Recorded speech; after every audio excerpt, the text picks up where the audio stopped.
नमस्कार विद्यार्थी मित्रांनो, आज आपण या व्हिडिओमध्ये बघणार आहोत इयत्ता 7वी विषय भूगोल आणि धडा 5वा वारे या पाठाची आज प्रश्नांची उत्तरे आपण या व्हिडिओमध्ये पाहणार आहोत।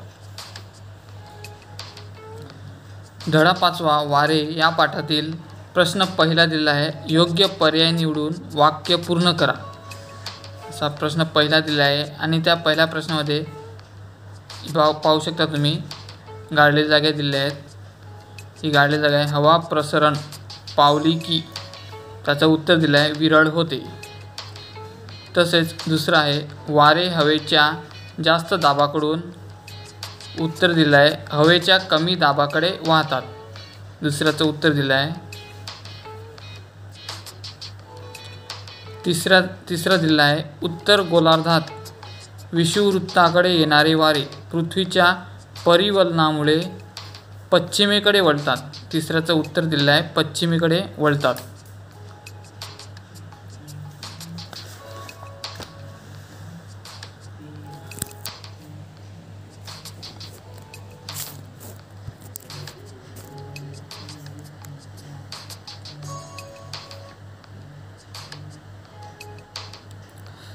चौथा दिला आहे भारतातील उपखंडावरून वाहणाऱ्या हंगामी वाऱ्यांची दिशा हिवाळ्यात ईशान्येकडून नैऋत्येकडे असते, असं चौथ्या प्रश्नाचं उत्तर इथे पाहू शकता तुम्ही।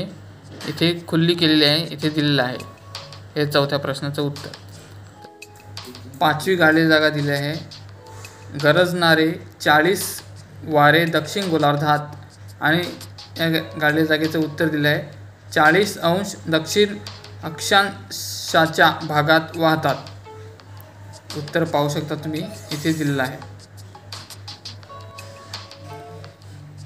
तर वारे या पाठातील प्रश्न दुसरा दिलेला आहे, खालील वर्णनावरून वाक्यांचा प्रकार ओळखा असा दुसरा प्रश्न दिला आहे। आणि दुसऱ्या प्रश्नामध्ये 3 प्रश्न दिले आहेत, दुसऱ्या प्रश्नामध्ये 3 प्रश्न दिले आहेत। या तिन्ही प्रश्नांची उत्तरे आपण आता पाहणार आहोत। मित्रांनो, प्रश्न दुसरा दिलेला आहे, या पाठातील प्रश्न दुसरा दिला आहे पुढील वर्णनावरून वाक्यांचा प्रकार ओळखा। आणि यामध्ये प्रश्न दिले आहेत, हे प्रश्न वाचून दाखवत नाही आहे कारण व्हिडिओ खूप मोठी होईल, त्यामुळे मी तुम्हाला शॉर्टकटमध्ये दाखवतो की प्रश्न पहिला दिला आहे आणि त्या प्रश्नाचं उत्तर इथे दिलं आहे। तसेच प्रश्न दुसरा आहे आणि दुसऱ्याचं उत्तरसुद्धा ध्रुवीय वारे असे दिले आहे इकडे। तसंच तिसरा प्रश्न आहे आणि तिसऱ्या प्रश्नाचं सुद्धा उत्तर दरीय वारे अशाप्रमाणे इथे लिहून दिलेलं आहे, हे तुम्हाला वहीमध्ये लिहायचं आहे।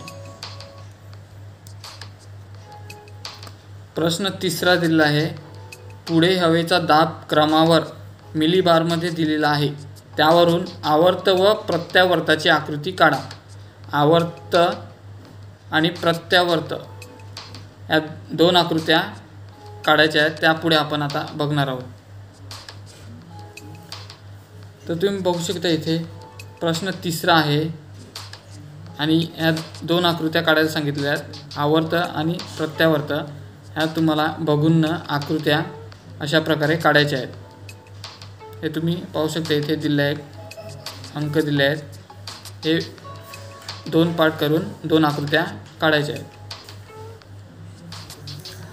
प्रश्न चौथा दिलेला आहे, भौगोलिक कारण लिहा, एकच भौगोलिक कारण लिहा असा प्रश्न चौथा दिला आहे। आणि चौथ्या प्रश्नामध्ये प्रश्न पहिला आहे, विषुववृत्तावर हवेचा पट्टा शांत असतो, प्रश्न पहिला, आणि या प्रश्नाचं उत्तर तुम्ही पाहू शकता इथे दिलेलं आहे।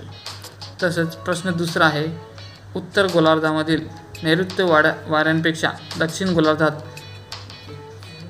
वायव्येकडे येणारे वारे जास्त वेगाने वाहतात, दुसरा प्रश्न आणि दुसऱ्या प्रश्नाचं सुद्धा उत्तर इथे दिलेलं आहे, इथपर्यंत उत्तर दिलेलं आहे। प्रश्न तिसरा दिला आहे, प्रश्न चौथ्यामधील प्रश्न तिसरा आहे, उन्हाळ्यातील मोसमी वारे समुद्राकडून तर हिवाळ्यातील परतीचे मोसमी वारे जमिनीकडून येतात, प्रश्न चौथ्यामधील प्रश्न तिसरा आणि या तिसऱ्या प्रश्नाचं सुद्धा उत्तर इथे दिलेलं आहे। प्रश्न चौथा आहे, प्रश्न चौथ्यामधील प्रश्न चौथा, वारे वाहण्यासाठी हवेच्या दाबामध्ये फरक असावा लागतो, आणि या प्रश्नाचं सुद्धा उत्तर इथे दिलेलं आहे। प्रश्न 5वा दिलेला आहे, पुढील ओघ तक्ता पूर्ण करा. प्रश्न 5वा दिलेला आहे आणि हा तक्ता आता आपण पुढे पाहणार आहोत. तुम्ही हा तक्ता पाहू शकता. इथे ओघ तक्ता पूर्ण करा असं सांगितलं आहे. प्रश्न 5वा आहे. प्रश्न 5वा वाक्याचे प्रकार दिले आहेत आणि हा जो तक्ता आहे ही उत्तरं दिलेली आहेत. हा तक्ता काढून उत्तरं तुम्ही याच्यामध्ये लिहायचे आहेत. अशा प्रकारे तुम्हाला हा वहीमध्ये सोडवायचा आहे. प्रश्न 6वा दिलेला आहे. वारे या पाठातील प्रश्न 6वा आहे. थोडक्यात उत्तरे लिहा. आणि प्रश्न 6व्यामधील 4 प्रश्न दिले आहेत. या 4 प्रश्नांची उत्तरे आपण आता पाहणार आहोत.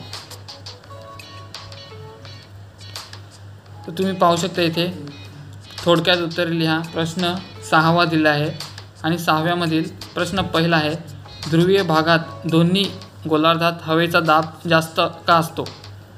आणि त्या प्रश्नाचं उत्तरसुद्धा इथे दिलेलं आहे. तुम्ही बघू शकता उत्तर दिलेलं आहे. तसेच प्रश्न दुसरा दिला आहे, पृथ्वीच्या परिवलनाचा वाऱ्यावर कोणता परिणाम होतो?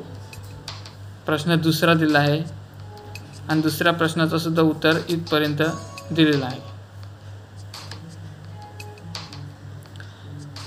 प्रश्न 6व्यामधील प्रश्न तिसरा आहे, आवर्त वारे चक्राकार दिशेतच का वाहतात? प्रश्न तिसरा आहे. 6व्यामधील प्रश्न तिसरा आणि तिसऱ्या प्रश्नाचं सुद्धा उत्तर तुम्ही पाहू शकता इथे दिलेलं आहे. ते तुम्हाला वहीमध्ये लिहायचं आहे. तसेच प्रश्न 4था आहे, आवर्त वाऱ्यांची कारणे व परिणाम लिहा. प्रश्न 4था आहे आणि 4थ्या प्रश्नाचं सुद्धा उत्तर आपण पाहणार आहोत. तर हे तुम्ही बघू शकता आवर्त वाऱ्यांची कारणे हे दिले आहे इथे कारण, आणि तसेच आवर्त वाऱ्यांचे परिणाम हे परिणाम इथे दिले आहेत. इथपर्यंत या प्रश्नाचं उत्तर दिलेलं आहे. तर मित्रांनो, व्हिडिओ आवडला असेल तर चॅनलला लाईक करा, शेअर करा आणि सबस्क्राईब करायला विसरू नका. धन्यवाद.